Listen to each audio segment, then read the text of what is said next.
Hello everyone, welcome to Wind Down Wednesdays. I'm your host Paula Taylor and this is episode 147. So we're going to talk about embodiment and empowerment today, but we're not just going to jump into the topic. I'm going to take you on a meandering journey through ADHD land, and I'm going to tell you two kind of seemingly disparate stories, and then we're going to come together at the end and kind of land on this realization that I had that I wanted to share about embodiment and empowerment.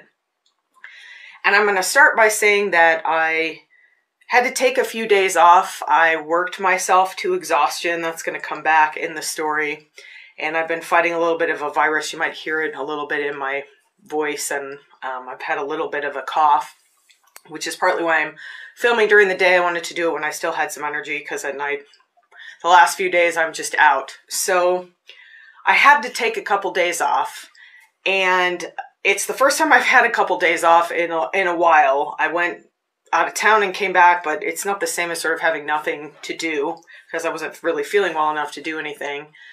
And so I decided to watch my favorite movie. And so this movie came out in 1999, and I probably haven't seen it, I'm going to say, in 15 years. I watched it a lot when it first came out. I watched it in the theater. I had it on VHS. That tells you how long ago that was. I watched it a lot, probably in my 20s. And then I don't think I've seen it since maybe like I turned about 30 or so. Definitely a different experience of watching it in my 40s than in my 20s. And I had a little bit of a fear around this because I thought, oh, I'm going to have what my husband and I call the Remo Williams effect. So my husband, when he was a kid, he loved this movie called Remo Williams. And so we decided to watch it as adults. And he's like, oh, this movie's so great. I love this movie. And we watched it and I was like, this movie is terrible. And he was like, oh my gosh, it really is. So we call that the Remo Williams effect. When something you loved at a younger age, you kind of see it again later on, and it's like, oh, either it's very cringy and kind of like did not age well, or it's just not as good as you remembered. We call it the Remo Williams effect. So because it'd been so long since I watched this, I was a little bit concerned about the Remo Williams effect. And it aged fairly well. There's a couple problematic things that I want to point out. So first of all, what is my favorite movie? It's American Beauty. Came out in 1999. My favorite drama. I have a separate favorite comedy, but my favorite drama. And there was something about this movie when I saw it back in 1999, right around the beginning of my spiritual awakening. There was something about it that, it just changed me. It gave me this sense of connection to something larger than myself, which is one of the reasons I love movies and books. And, they have the ability to sneakily kind of put you into this spiritual space. And so just a couple little problematic things that I want to mention, because I want to be culturally sensitive and aware. I don't think there's a non-white face in this entire film, which feels very problematic to me now. And yes, it's kind of a story of white suburbia, I guess, but why is it just white suburbia? A lot of people grew up in that sort of environment and can relate to these themes, and so having no non-white faces just seems off. It's also very male-centered. We'll talk about that a little bit. And then Kevin Spacey is in it, and he's had some problematic things in the last few years, and I don't know how I feel about that. It's a hard kind of thing. We could do a whole show on that. If there's an artist who's a part of something, this was a huge film, a lot of big stars in this film. The theme of it to me is still really powerful, and so do I not watch it because there's one person in there that maybe, did some things that aren't great? I don't know. People still listen to Michael Jackson. I don't know. Not going to go too far down that road, but I did want to mention those things. Just looking back from a lens of 2023 at a movie made in 1999, honestly, it actually aged really well, aside from those things. So in this movie, I'm going to talk first about just kind of, I didn't understand why it affected me so much when I saw it in 1999 as a probably 19-year-old, I guess, is about what I was without doing the 20-year-old, 21, something like that. Can't do math in my head.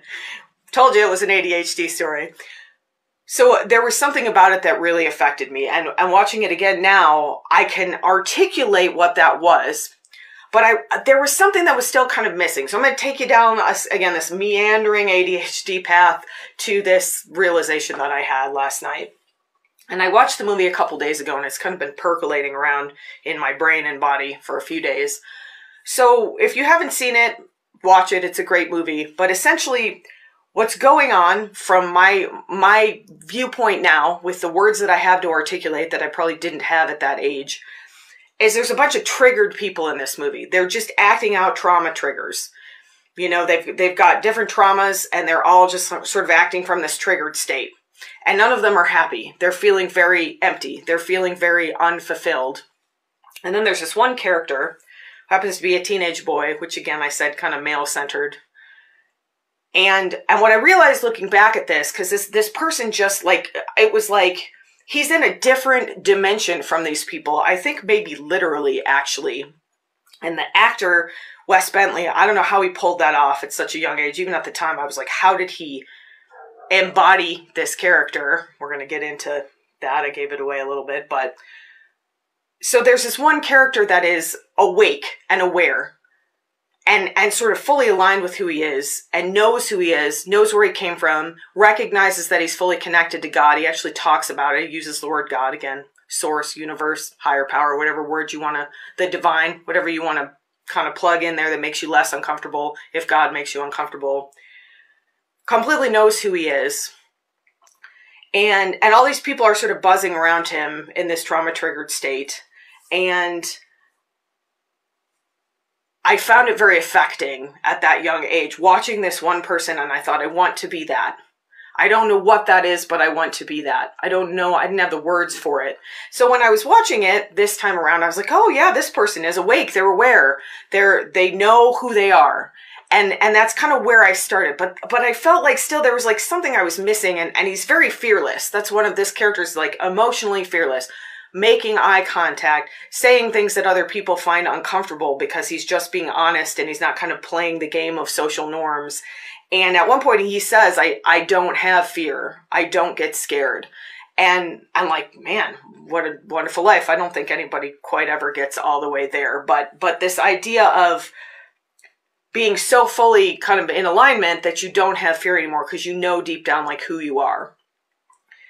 And so watching it the second time, I was like, oh yeah, like I recognize this now. I've been working since that age to get to something approximating this kind of state of being, of not functioning out of trigger, of recognizing triggers in other people, of recognizing that I don't have to allow them to trigger me. I don't have to go down that path of like staying in my alignment, of staying in my awareness and being awake, so to speak.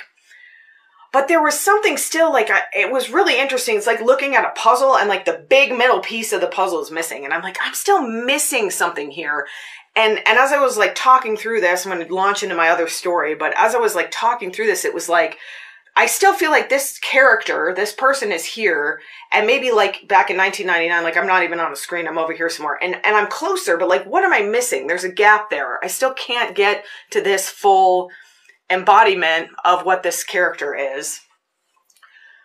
So we're going to put that story aside, we're going to come back to it. So the second part of the story, I said I've been feeling unwell, a little bit under the weather, kind of just had to take a few days off. I haven't been working 6 to 7 days a week for like 2 months, and it just finally caught up with me. And so as part of that, also, there's a big activation coming in, stirring up a lot of energy and purposely getting us to look at some shadow aspects of ourselves, old core beliefs, old fears, things we thought we've moved on from. That kind of plays into this. So I hadn't had 2 days off, and I can remember the last time. And it was like, man, it's nice to kind of even just like do the laundry and not have 70 other things that I'm also trying to do or think about doing. And so something about that, I was like, I realized like I've just been in this state of struggle. I'm struggling to get my new business location kind of settled and get to the point where maybe I can leave my medical job, because I'm doing 2 jobs. And one of them is more than a full-time job, because owning a business, anybody who owns a business, it's more than a full-time job. And then I'm also working 2 to sometimes 3 days a week for somebody else. And I just, it was like, man, getting like a couple days out of that struggle, I was like, why am I doing this? And I had this kind of like crisis of identity, I guess. Like, why am I working so hard for this? What am I getting out of this? Why am I doing this? Like to the point where I was like, maybe I should just close my business. Like my lease is up at the end of December. Maybe I don't renew. Maybe I just walk away. Maybe I want more ease in my life. Maybe this is not worth it. And this stuff started coming up. And right away, because I'm a spiritual excavator, I'm like, well, wait a minute. Like something feels off here. And I could feel that I was triggered. And I'm like, so what's underneath this? So, I start digging around. I'm like, oh yeah, like the belief that my dreams don't come true. And I had this realization a week or so ago. I went through all that infertility and all those miscarriages, and I had to give up one of my dreams, which was having a child. So like maybe there's this belief living in me that like my dreams just don't come true. Like things just don't work out for me. Maybe that's a core belief that I had, and having to let go of such a huge dream. So there was that. There was this scarcity, like, how am I going to make this work? I don't have enough time. I don't have enough money. I don't have enough energy. I can't keep going this way. This idea that, like, struggle is necessary to survive. That's definitely, like, a family belief. Struggle is necessary to survive. You must struggle in order to survive. You must struggle in order to thrive, which makes no sense. But, these are the beliefs that were coming up. And I'm like, oh, okay, yeah. And then underneath all of that was that self-worth belief that always comes back up for me. I don't deserve this. I don't really believe in myself. And I was like ruminating on this throughout the day yesterday, and I was like kind of coming up, and I was like, and I felt like I was still missing something. Like, again, I'm looking at this puzzle, and like the big middle piece of the puzzle is not there. And I'm like, what am I missing? Like, I know all of this stuff. I'm aware of all of this stuff. What am I missing? Should have looked at my own spiritual steps of spiritual processing.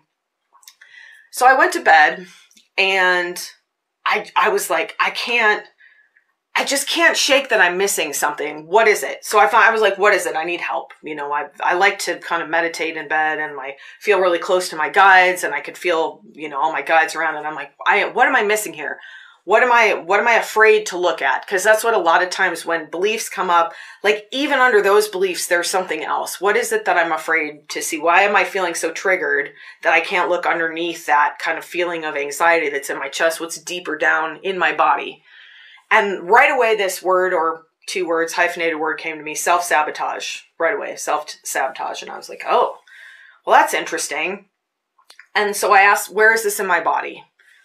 Really important question. If I hadn't asked that question, I don't think I would have made it down this path. Where is this in my body? Right away, I felt it in my solar plexus. Could feel this little, it was like a worm, like this little thing living in my solar plexus, like, nothing's ever going to work out for you. I'm going to just make sure that comes true. It was like this little feeling of like, why don't things work out for me? Because there's a level of self-sabotage there. Because if I'm still holding on to these beliefs that I have to struggle in order to be successful, but that somehow no matter what I do, I won't be successful because I don't deserve it, because I have to let go of my dreams because I'm not worthy, because I don't believe in myself, there's an element there of self-sabotage on a very deep level, on an unconscious level. This was not something I was aware of. And I've been looking at this pattern for a while. Like I work and I work and I work, and I kind of hit a wall and I slide down. I say that on the show all the time. I hit a wall and I slide down. Some of that's just part of this work. It's how it works. You got to have time to integrate. Absolutely. But also there's a pattern in my life of sort of, I get inspired and I'm like, I'm going to do this, and I start some things and I'm blah, and then I just can't maintain that because there always is underneath, I guess, this self-sabotage with these beliefs that come with it. I have to struggle to succeed, but no matter what, I never will succeed. I don't deserve to succeed. All of these things. So I pulled this sort of energetically out of my body, this self-sabotage, because I wanted to look at it. I wasn't even trying to like remove it. It was just like, what is this? I want to see it. And as I pulled it out of my body energetically, all of a sudden this like energy started pouring into my solar plexus. This power started pouring into my solar plexus, and I could feel it like ignite, and I could feel myself light up. And I thought, oh my gosh, I am not embodied in my solar plexus. I am not present in my body, which that is the power center of your body. The 3rd chakra area, the solar plexus, you can see it behind me, the yellow one here. That is your center of will and determination and self-esteem and personal power. Mine was off, and I am not the only one. And then I had this real, I don't want to get too far ahead of myself because I want to walk you through the story because I think it's kind of cool how this came. So all this energy came in and I was like, oh my God, I was missing my power. I had given my power away. And what have I given my power away? To this self-sabotage, to these scarcity beliefs, to this belief that I'm not worthy, to this belief that I'm not deserving, to this belief that I have to let go of my dreams and that my dreams don't come true. I have given my power away to those fears.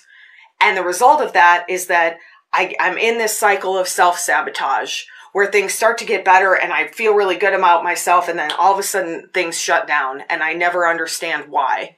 And it is because on some subconscious, unconscious, deep level, I'm doing it to myself because I was holding this in my solar plexus and I'm not embodied in my solar plexus.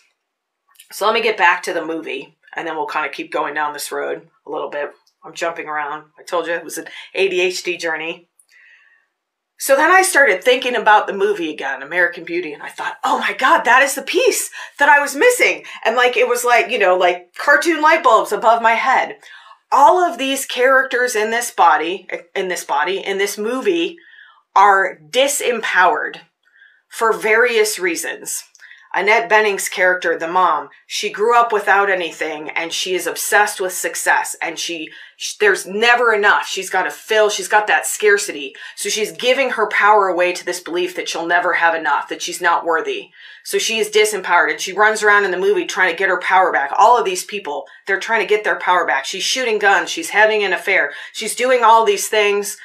I talk sometimes about addiction. Addiction is a lot of times the result of not knowing where to find our power, it is a spiritual power and it exists within us. So when you're looking outside of yourself, you're already on the wrong track. So she's looking around trying to find her power. Then we've got Kevin Spacey's character and he's got too much responsibility and he is overwhelmed and he can't remember, you know, having fun anymore. He's disempowered in that he feels like everything in life has to. He has no choice about things. He has all these responsibilities and so he can't have any fun. So he's running around trying to recapture his youth and he's smoking pot and he's lifting weights and he's doing all these things and he's quitting his job and getting a job with less responsibilities. He's trying to re-empower himself. And again, he starts out, and it's interesting, he's got an interesting journey. Again, I said it's kind of a male-centered movie. He sort of starts out and then eventually I think kind of finds it within. And again, I never thought the movie was about him. He's the narrator. His daughter, played by Thora Birch, she feels invisible. She feels completely unseen. I can relate to that, especially at that age. So she's just shut down. She's kind of in that freeze fawn response. There's another character like that, the next door neighbor wife. She's married to a man who's secretly gay, can't accept himself, has given away the truth of his identity because he can't accept himself. And because of that, he's lashing out and he beats his son and presumably his wife. We never see that. And his wife is completely shut down in that freeze fawn response, almost unresponsive. So we've got all these people running around. The best friend of the daughter, sorry, last one. I could go into this all day, but she wants to be anything but ordinary. She says that. So she's running around chasing, you know, she wants sexual attention. She has mistaken sexual attention as power. She's trying to get her power that way. So everybody in this movie is running around totally disempowered and they're trying to find their power outside of themselves. And then we have Wes Bentley's character and he is fully embodied in his power. He is living in his body. Again, I don't know how an actor that young pulled that off so well because you can feel it. You can feel him in every scene that he's in his body, in his power, and he knows that his power comes from within. He knows that his power comes from his connection to what he calls God, to divine energy, to spiritual energy, to unconditional love, to ki, to chi, to prana, whatever word you want to use from that. He knows that his power comes from within, and so he is living in his body, and he is empowered, and he is unafraid. And he meets Jane, the next door neighbor girl, and he sees that she just wants to be seen, which how many of us can relate to that? We just want to be seen. And so he sees her. He starts doing things that demonstrate that she is seen, that she is not ordinary, that she is extraordinary, and he begins to help her reclaim her power. And why doesn't he do that for everyone else? Because that kind of came up for me as like the helper person I am, you know. And at the end, he kind of, because he can see through all of these people's BS, right? And he kind of attacks a couple of them. Not attack, I mean, his father is beating him, and so he just tells him like it is or whatever. He sort of triggers him on purpose. Why would somebody do something like that? Why wouldn't he try to help him? Because you can't help someone who's not ready to be helped. You can't help somebody come back into their body who is kicked so far out of it from trauma that they can't even understand the concept of what embodiment is. That is some of the work that I do with people, is helping you get back into your body. Because we can't even address the trauma when you're removed from your body. And what I realized, I've done all this embodiment work on myself over the last few years, but especially as women, we, from such an early age, we are disembodied in our belly, in our solar plexus. It is objectified. What does your belly look like? How big is your belly? You know, do you have abs? Are you fat? Like, from such an early age, we are disembodied in our belly. And I see it all the time. I ask clients, how do you feel in, I call it the cave, because it's kind of the solar plexus and the sacrum, the sacral chakra, to me, are kind of one big area. How do you feel in your belly? And, you know, sometimes I'll get physical or, well, it feels a little girly. Like, no, how do you feel in there? How does it feel inside of there? What does it look like in there? What do you see? I don't see anything. It feels empty. I get that all the time. I don't know. That's kind of that answer. And then the other answer I get is something like, it feels really heavy. It feels really weighed down. I had a client who said she had boulders in her cave, which I love. All of those beliefs, all of those core beliefs, the self-sabotage living in my belly, weighing it down and scaring me out of it. I don't want to look at that. I don't want to see that. So I'm not going to go in there. And to be re-empowered by coming fully into your power center of your body, that is the step I was missing. And it, again, it comes back to spiritual processing. Step one, awareness, right? This person in this film, Wes Bentley's character, he's got awareness. Yep. He's got the mental understanding, step two, of what's going on. And that's what I was like, yeah, he really knows what's happening. But I was missing step three, which might as well be called embodiment. I think in the blog post, I talk about physical and emotional processing, energetic processing. It's really embodiment. Where does this live in my body? Where does my self-sabotage live in my body, in my belly? How can I release it? Only by looking at it. Only by being aware. And sometimes that's all I did was look at it. I kind of pulled it out and looked at it. And the minute that space was opened up, this huge amount of power rushed in, and I felt it. And it was like, oh yes, it's not enough for me to know who I am on the mental level, because I do. I know who I am. I know what I'm here for. So why am I struggling? Because I gave my power away. Because I don't have the power of the embodiment to support it. And does that make all my problems go away? Like, no, I still got to figure out how to pay my rent, and I still got to figure out what kind of advertising to do, and I still got to figure out, you know, can I maintain both these jobs at once? Like, it doesn't take away the issues, but it empowers me to know that I can figure it out. It empowers me to know that I am a being of love and light and pure, unconditional power, and I have nothing to be afraid of. It empowers me to know that I belong in my body, and from my home in my body is where I am effective in the energetic realms as well. That is that gap. And all of a sudden it hit me, and I was like, whew, this is what I've been missing. I watched the movie. This is the giant puzzle piece that I've been missing. Being re-empowered in the power center of my body. Each one of these 7 chakras has a role. Really active in my heart chakra and above. I've talked about this before. I had a harder time with my lower body. Worked a lot on the root. That's kind of safety and survival, feeling connected to the earth. I really do feel that. Connecting to the roots of my ancestors, things like that. The sacral, that's that center of fertility and creativity and flexibility. And recently I did some work on that when I kind of realized I had this belief around the infertility stuff, that things don't work out for me. I have to let go of my dreams. I was kind of living in the sacrum. But then the missing piece, the center of your physical body, the center of the 7 chakras, 3, I mean, there's 7, so we've got what, 1, 2, 3, 4, 5, 6, 7. So I guess the heart might be the center, but the center of your personal power, the center of your physical power. And I don't know how many times I've said this, and I'm going to keep saying it. If you are not in your body, you are not empowered. And again, it's one thing to understand that on the mental level, but to really embody that understanding, if I am not in my body, I am not in my power.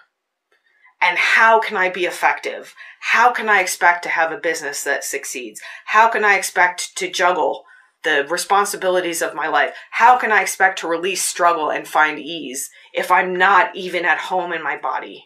If I'm not in my power? If I'm not living from this center of so much, it's in Kundalini yoga, they will sometimes talk about visualizing a sun at the core of your being. And that's what it felt like last night. It was like the sun had shut down and it powered back up, and I could feel all of this energy come in. I could feel all this power, and I could feel the reignition of this personal power and light. And I don't have words. I don't have words. Whew. Meandering ADHD journey, but we got somewhere important. So in today's meditation, we're going to visit that cave, that solar plexus. And if your initial response is like, heck no, I'm not going to do that, just stick with it. Maybe just listen to it. Don't even participate. Just listen to it the first time. And as usual, there's going to be places, excuse me, it's going to be places to stop along the way. What does it look like in there? If your answer is, I don't know, we're going to shine a little light in there. What does it look like? It might look like a dark, scary cave. It might seem cold and frightening and wet and uncomfortable. It might seem so dark.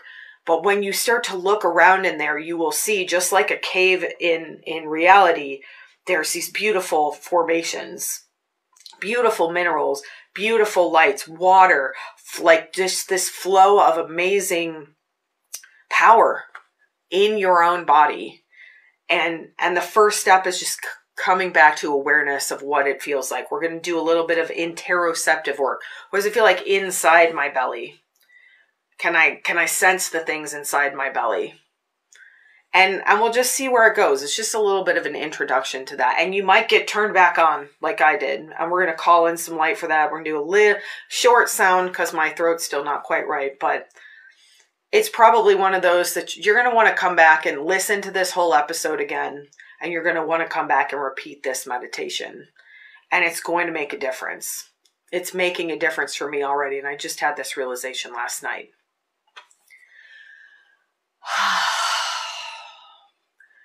So let's meditate together.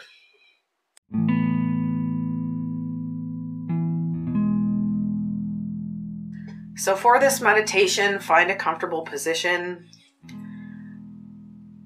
I suggest you might try doing this sitting up, but you can also do it lying down, whatever feels good to you.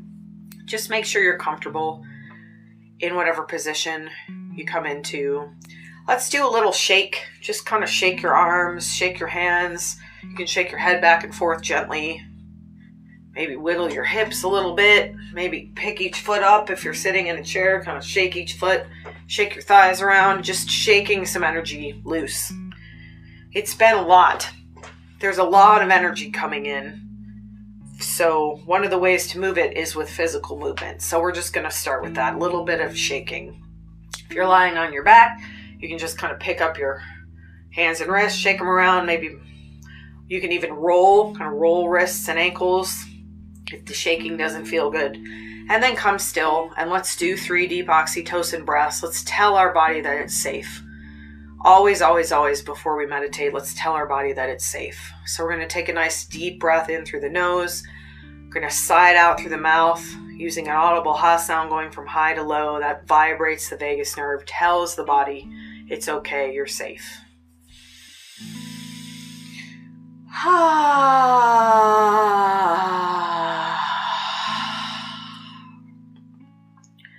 So do that at least 3 to 5 times. Maybe move your body again a little bit, just noticing any areas of discomfort, any areas of tension, breathing into those areas, maybe just moving them. And then as you're ready, coming still, you can come back to that oxytocin breath at any time if you need to.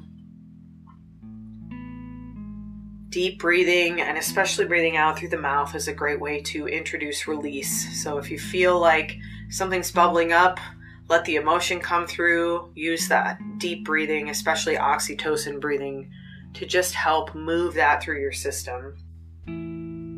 Start to bring your awareness to your belly, just below your rib cage, the solar plexus chakra. You might put your hands on your belly. That's a really helpful way to try to bring some awareness into that area, especially when we've been disconnected from it for a while, as most of us are.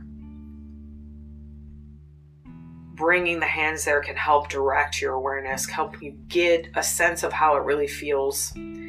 So I like to call this area the cave, kind of the solar plexus at the bottom, the base of the pelvis, kind of the bottom of the cave, and this is sort of the upper part of the cave.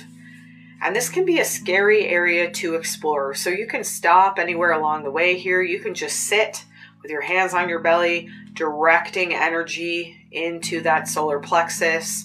I'm assisting you with some Reiki through this transmission as well. Just sending some energy and awareness into this area will begin to move some things. That's perfect if that's where you feel comfortable. If you're ready to come inside the cave, imagine what it looks like inside your belly.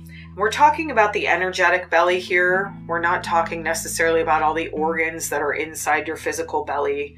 We're talking about this energetic idea of this kind of energy space here. And it oftentimes seems a little dark. That's one of the reasons I call it the cave. So as you begin to kind of invite yourself to explore this area, you might see nothing at first. You might feel some fear come up. Just breathe through the fear. This is part of your own body. There's nothing in here that can hurt you. You're in a safe space now. And if you're coming into the cave, if you feel comfortable with that, if it feels really dark, bring yourself a light. You might put a little headlamp on, grab a flashlight. You could use the flashlight on your phone, whatever imagery comes to you. Maybe you're old-fashioned and you want a big torch. What you'll find is no matter how dark it seems in here, when you bring some light, you'll begin to notice that this space is actually quite beautiful. You'll begin to notice, maybe just like in a physical cave, there's some beautiful mineral formations. You'll see some colors. As the light shines on the wall, maybe you see some purples and blues and greens. Maybe you see yellows and reds, maybe oranges. Maybe you just notice there's this sense of sort of a glittering kind of bit of stone on the walls. Just explore this area a little bit with your light. Know that you're safe here. If it feels a little bit cold, you might light a fire. It's a great way to light this space with some gentle firelight. So maybe in the center of your cave, you build a little campfire, and that brings this softness to the space, this softness to, maybe it feels a little cold and damp. Maybe you've never been in here before and it just feels really unfamiliar. That firelight can help warm this area up. You might wrap a blanket around yourself. This is your space. So whatever makes you feel safe and secure here, bring a friend along. This is a great place to invite your ancestors in. They love this cave. They love to come here and do ceremonies. I have my ancestors sometimes playing drums and performing ceremonies, and it's just a very indigenous feel that I get, this tribal feel of living with everyone who came before me, and they have this support for me, and maybe they're roasting something over that fire, and they're tending to the babies, and they're tending to each other, and they're weaving, and there's just this feeling of, I get a lot of women in my cave, elders, wise people who came before me, who are inviting me into this space, inviting me into the lineage of who I am, inviting me to see the beauty inside my own body, in an area that maybe I was afraid to go before. It's wonderful to have some help. So invite spirit guides, invite ancestors, invite anyone who feels like they can help you feel more comfortable in this space, always with that intention for the highest good. I invite in any helpers to my cave for the highest good. And just stating that intention means that anyone who comes in here has your highest good in mind. And we're just going to get comfortable here. We're just exploring this space. What does this cave look like? Maybe you want to stay in this central area with the firelight, with your ancestors, with some loved ones, beginning to feel some safety, beginning to feel a little bit cozy and warm. Maybe you want to do some exploration and you take your light and you walk out into the chambers of the other parts of this cave. Maybe you want to kind of head down into the solar plexus a little bit. There's a pool there, this beautiful pool of creativity, of this energy of fertility that supports the cave above it. Whatever comes to you intuitively here is perfect, and you can come back and do this as many times as you like, as many different intentions as you like. Just exploring the cave, just being present here. We're not going to look at any fears today. That's not what the purpose of this is. This is just a spelunking expedition. It's just an exploration of our cave. If fears come up, if you find something, it's okay to look at it. It's okay to shine a light on it. It's okay to put it back and say, maybe not today. I'm not there yet. That's okay too. Maybe you drop it into the big cauldron that's hanging over the fire and you let that belief burn up as you reignite your own power in this center, just by being present, just by giving it awareness. If you'd like to do any release work, just keep it general here. I release anything that no longer serves me for the highest good. If something specific is coming to you, if there's a core belief that's coming up, I release my beliefs around scarcity for the highest good. I release my self-sabotage for the highest good. I release my fears about my worthiness for the highest good.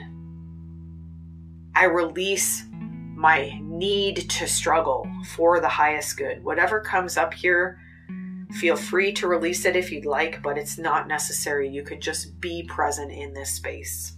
And what we're going to do now is let that fire grow. This is a safe fire. It's not hurting anyone. It's not hurting anything. You might even change from the idea of a fire to this idea of a sun. In this cave, there's this beautiful sun, and maybe it got kind of dim because it didn't have attention. Maybe this light felt like it was beginning to go out, and I'm assisting you here with some Reiki through this transmission, just allowing this light to grow, this sun at the center of your being, this center of your own power as you're in this space. Let this light grow bigger. Let the fire ignite. Let this big, beautiful sun grow in your belly, connecting you to your own personal power in this physical body, in this physical space. And as you're ready, you can open that crown chakra, call in that unconditional love and light through the top of the head, through the neck and the chest, into the belly, down through the legs, grounding you into the earth, but back to the belly here, just calling that love and light into the belly, fueling this fire, igniting this light, growing this sun, letting it get bigger and bigger and more powerful. Feel your own power here and do not be afraid. This is you. This is your essence. This is your physical power in this plane. This is your power to change your beliefs. This is your power to release your fears, to step into fearlessness, to be courageous, to be vulnerable. This is your power to accomplish amazing things in your life. This is your power to release struggle. This is your power to follow your dreams and know that they can come true. This is your power to empower others through your example. Let them see you in your power. Let them see you unashamed. Let them see you unafraid in this beautiful, bright light that is your power, and know that it is part of that unconditional love you were made of. It is here to support you in this physical plane as you step into your soul's purpose, as you step into your calling as a spiritual being. This power supports you in the physical plane. This power helps you accomplish your goals. It helps you step out of fear and do things anyway. It helps you release what no longer serves you. Just letting this area grow, letting this light grow now. Feeling completely empowered, feeling present in your body in this space, embodied in your empowerment. Feeling yourself come home to this physical space of power. And just allow that to grow. Allow yourself to enjoy it. Call in more power, more energy if you'd like. Just be here as we step into a little bit of sound.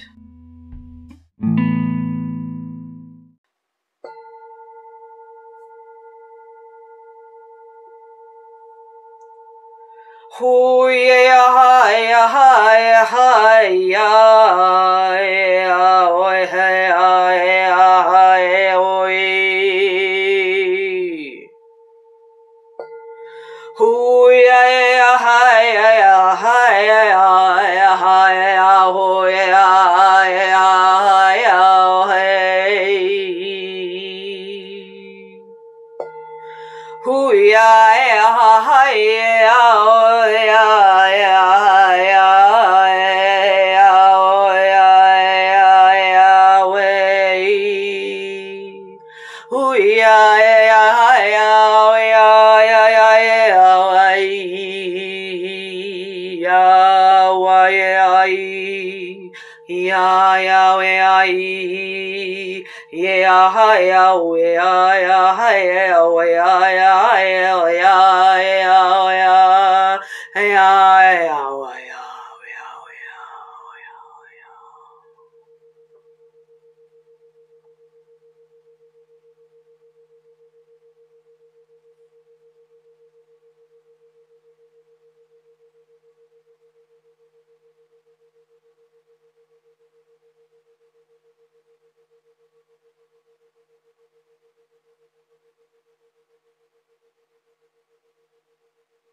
Feel this beautiful bright sun at the center of your being, this fire, this ignition of your passion, of your will, of your determination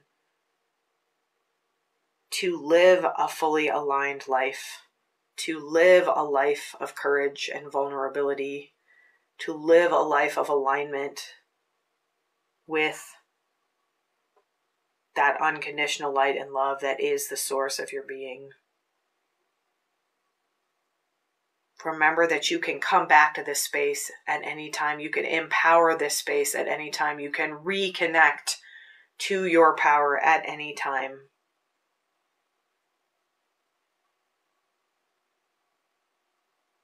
Spending just a last moment here enjoying this.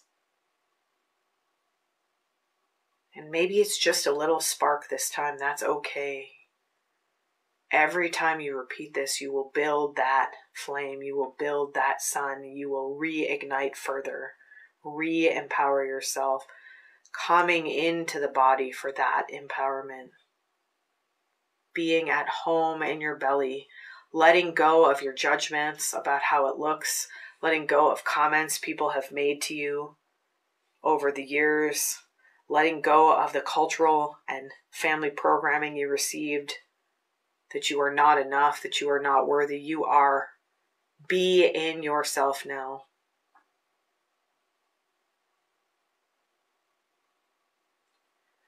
Ooh,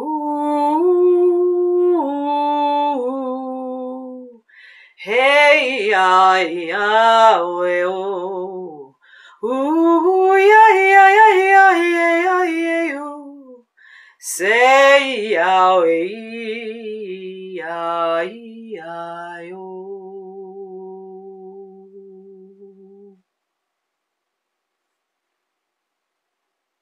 Satnam. The truth of your identity is that you deserve to be fully at home in your body, in your power. It is your birthright.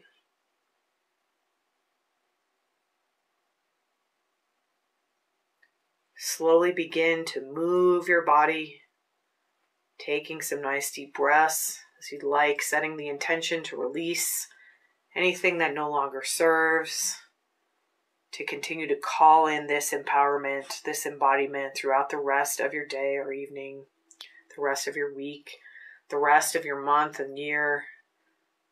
Come back to this. It will serve you.